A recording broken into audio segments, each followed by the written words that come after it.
Uh, Thank you, Mr. Speaker, sir. So in 1956, the Legal Aid and Advice Ordinance was passed.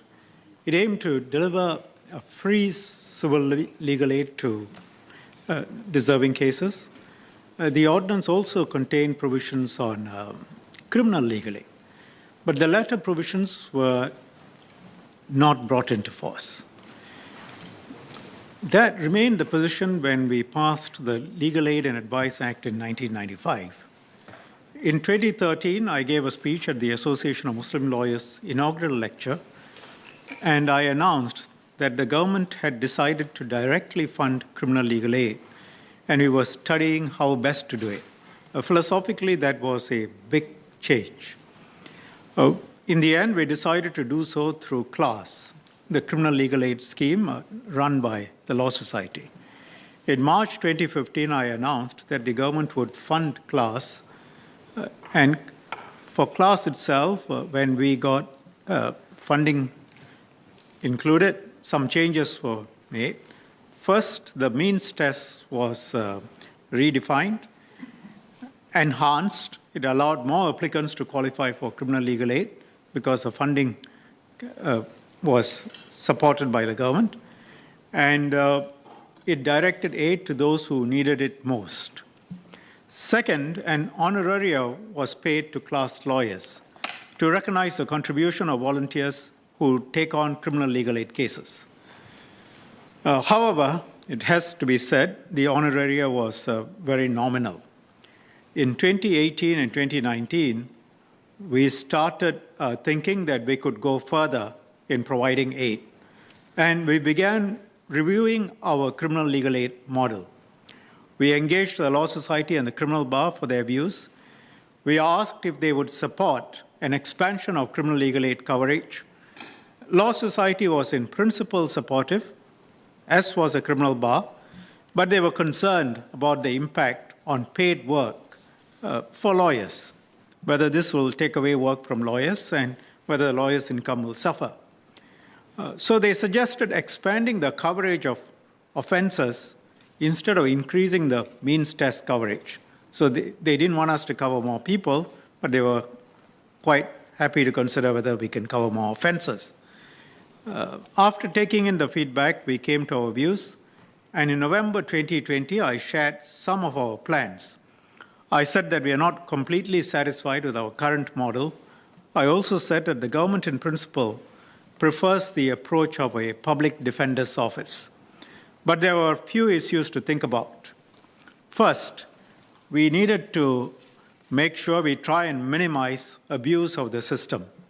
I gave examples of this from the United Kingdom, Hong Kong, but you'll find it in every jurisdiction. Second, to manage the costs to ensure fiscal sustainability. And third, maintain our lawyers' pro bono spirit. I raised these three questions. One, should we change the model we have and go for a full government-funded legal aid? Two, should we give up our public-private sector partnership model in delivering criminal legal aid? And three, should we expand CLASS beyond the lowest 25% in terms of household income? These are not easy issues. We undertook a study of the different criminal legal aid models in other countries. We looked at 11 jurisdictions, the United Kingdom, New Zealand, the two states of New South Wales and Victoria in Australia, the province of Ontario in Canada, Hong Kong, Republic of South Korea, Germany, Japan, and the United States of America at both the New York state level and the federal level. So it's not just countries, but also territories. We looked more closely at 6 of them, namely the United Kingdom, New Zealand, New South Wales and Victoria, Ontario, and Hong Kong. These 6 legal jurisdictions share similar common law traditions and philosophies with Singapore. They aim to provide criminal legal aid to the most vulnerable persons, and I'll now set out our observations. In 9 of the 11 jurisdictions surveyed, a public defender scheme is in place. The exceptions are Germany and Ontario, they adopt what's called a judicare model, where the cases are outsourced to the private sector for a fee. Our view is that the public defender model has some benefits over the judicare model.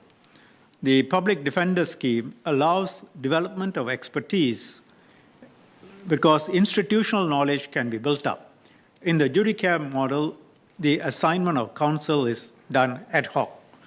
Second, there are greater economies of scale, and that can help better manage costs.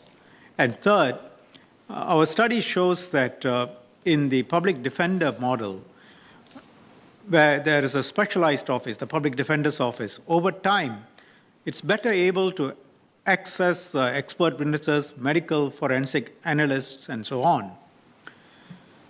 Let me now consider how public defender schemes are organized overseas.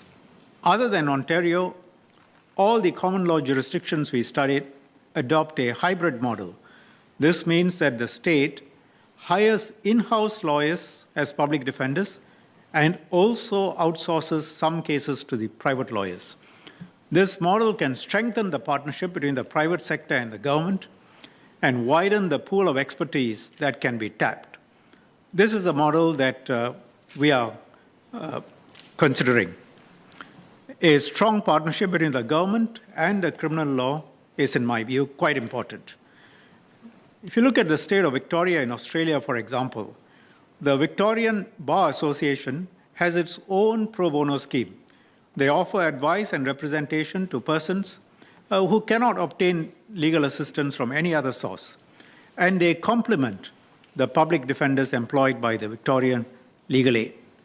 In Singapore, we have had a very strong partnership with the Law Society and the legal fraternity, and they have very strong pro bono and public spirit, and we want to preserve this cooperative relationship. So the Victorian model is one way we can do that. I'll come back to this later. Let me now move on to funding.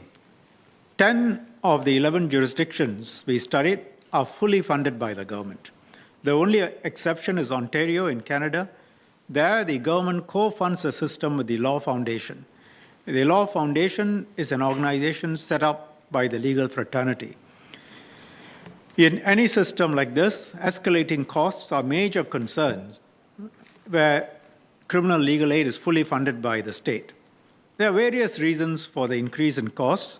They include the lack of a robust means and merits assessment framework and safeguards as the coverage expands invariably and inevitably.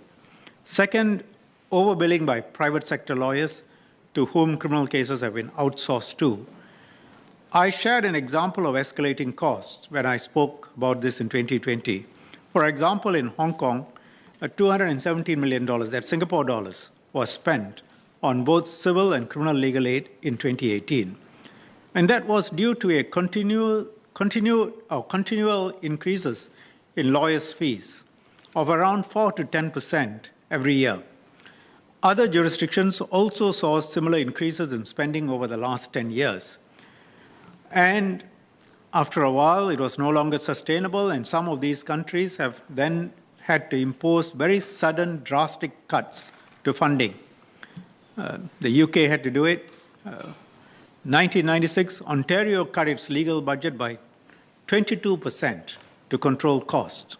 And there were adverse consequences which remain today, including delays in clearing cases. We need to learn from these experiences and try to avoid going there and then taking the cutbacks and steps to control costs. And we have to structure it in a practical, workable way from the beginning and try and make our criminal legal aid model sustainable. Let me now touch on some other key lessons that we noted from our study of other jurisdictions. First, it's important to structure the public defender agency carefully. Good governance is important. The agency can be part of the government. At the same time, the public defenders must be able to carry out their professional duties and defend the recipients of legal aid where the cases are meritorious. Some jurisdictions have been able to do this.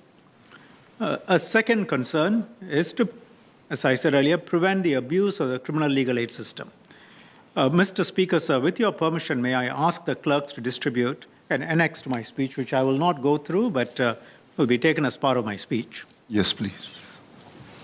The annex contains examples of abuses of criminal legal aid in other jurisdictions. Members may also access these material through the SGPAL MP mobile app.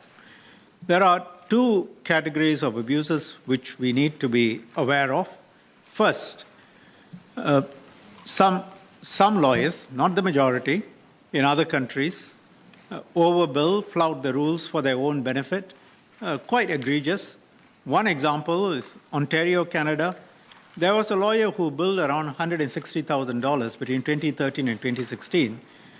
He said this was for travel expenses meant for cases where the lawyer had to travel more than 200 kilometers to the court, but a check showed that the lawyer's office was actually quite close to the courts. It's just one example. There are many such examples. And we need to try and first be aware and second, avoid this sort of abuse.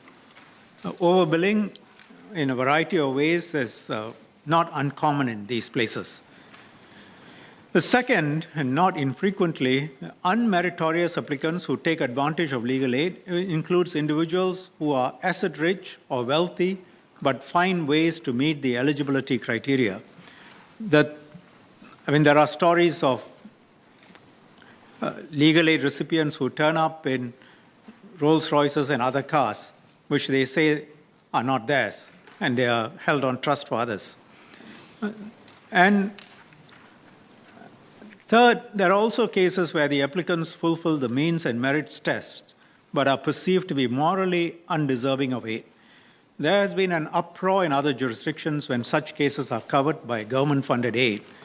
In Victoria, Australia, around 950,000 Singapore dollars, nearly $1 million, was spent to defend a person by the name of Dragan Vasilokovic. He was prosecuted for war crimes during the Yugoslav wars. The first two categories of abuse, we can try and have systems and framework to try and detect and deter such practices. The last category is trickier. Legal aid cannot depend on public outrage, because once we categorize and the means and merits tests are satisfied, merits, means, then, and I'll come to it, we are going to exclude certain types of cases, but as long as it falls within the categories of cases which would be covered by legal aid, then public outrage on a case-by-case basis cannot be the basis on which legal aid is given or not given. And we will need to think through and explain our position carefully to the public. So we have considered the lessons from others, as well as the feedback from Law Society and Criminal Bar. I will now share the next steps for this major approach for delivering criminal legal aid in Singapore. We will set up a public defender's office, or PDO, to provide criminal legal aid. It will be fully funded by the government. The government will continue to work with CLAS. They will deal with some criminal cases. This will also help to preserve the pro bono spirit of the legal fraternity, which has been a key pillar of legal aid. The PDO will be established as a department under the Ministry of Law. This is similar to the Legal Aid Bureau now and the Insolvency and Public Trustees Office. It will be headed by a chief public defender, call him CPD. We will adopt a hybrid model of criminal legal aid. This is similar to some of the common law jurisdictions that I spoke about earlier. It means that the PDO will have full-time lawyers as employees of the PDO, and they will take on cases as public defenders. The PDO will scale up over a period of time. The public defenders will take on all of PDO's cases in the early years. At a later date, the PDO will begin outsourcing some cases to a panel of qualified lawyers. The government will continue to provide some co-funding to CLAS. The details of the funding will be assessed and discussed in the light of the PDO being set up.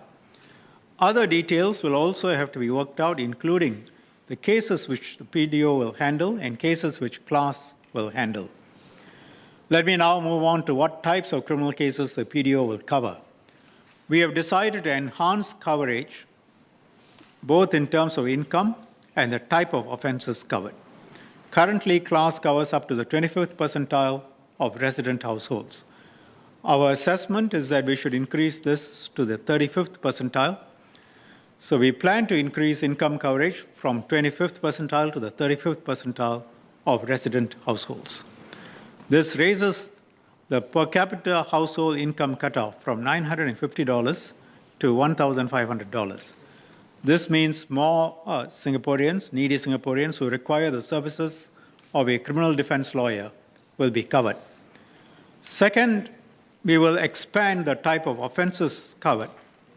And it's easier to explain that, illustrate that by saying what types of offenses will not be covered. We will not be covering regulatory offenses such as traffic summonses and departmental charges.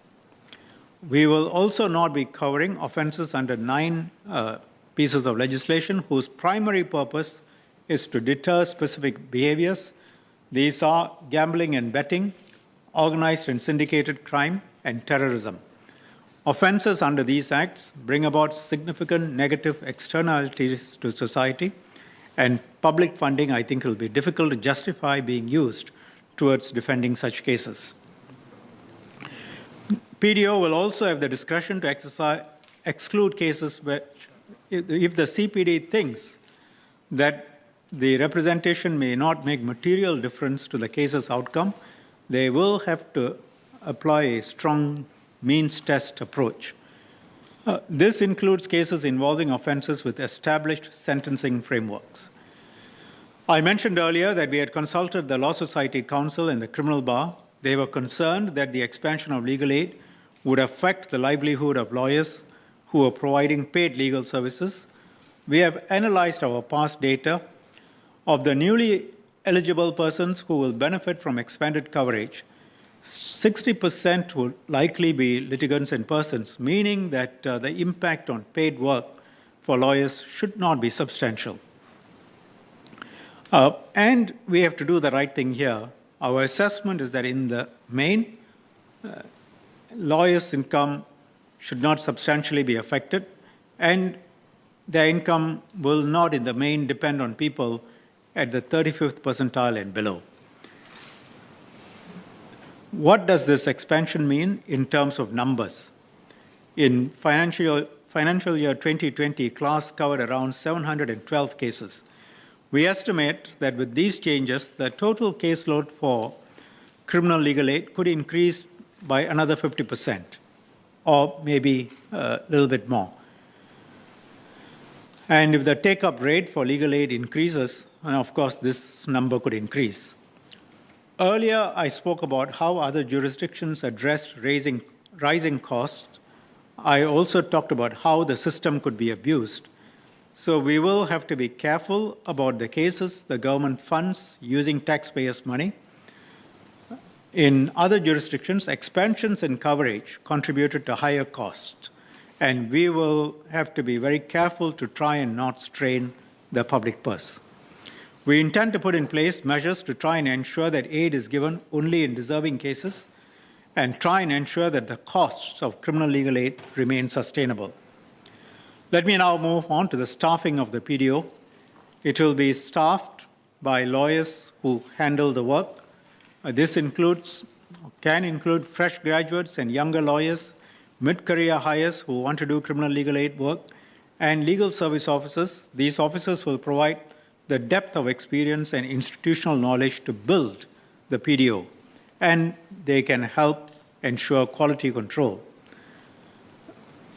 So in conclusion, the measures I have mentioned stem from the same objective. We want to enhance access to justice for vulnerable individuals in Singapore. So we will pass a bill to codify these proposals and establish the Public Defender's Office. We aim to have the office start operations, at least in some modest way, by the end of this year, assuming the bill gets passed in Parliament. Thank you, sir.